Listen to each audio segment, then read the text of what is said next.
ডেটে যাওয়া মানেই কিন্তু ভালোবাসা নয়। সারাদিন ফোনে গল্প করা মানে কিন্তু ভালোবাসা নয়।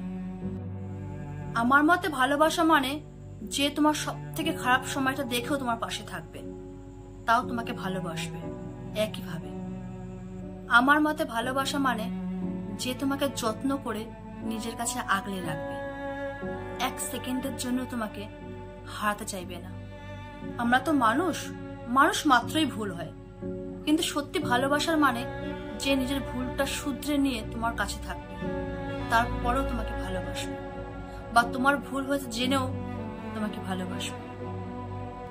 ভালোবাসা মানে যে তোমার ভালো দিকটা তোমাকে বারবার করে মনে করিয়ে দেবে, আর কোনো খারাপ সময় তোমাকে সেই ভালোবাসার সবটুকু শক্তি দিয়ে তোমাকে নিজের কাছে আঁকড়ে রাখবে। ভালোবাসা মানে যে তোমার সব থেকে খারাপ দিনটা, সব থেকে খারাপ সময় তোমার পাশে থাকবে, এক চুল এক জায়গা থেকে নড়বে না। তাই যদি এমন কাউকে নিজের লাইফে পাও, যত্ন করে আগলে নিজের মনের কাছে রেখে দাও, হারাতে দিও না তাকে।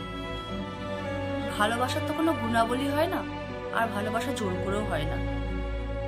ভালোবাসাতে কোনো জাত নেই, কোনো ভেদাভেদ নেই। যদি এখান থেকে কারোর সঙ্গে কোনো কানেকশন হয়েছে, সেটাকেই ভালোবাসা বলে। তাই এমন কাউকে যদি পাও, হাতছাড়া করো।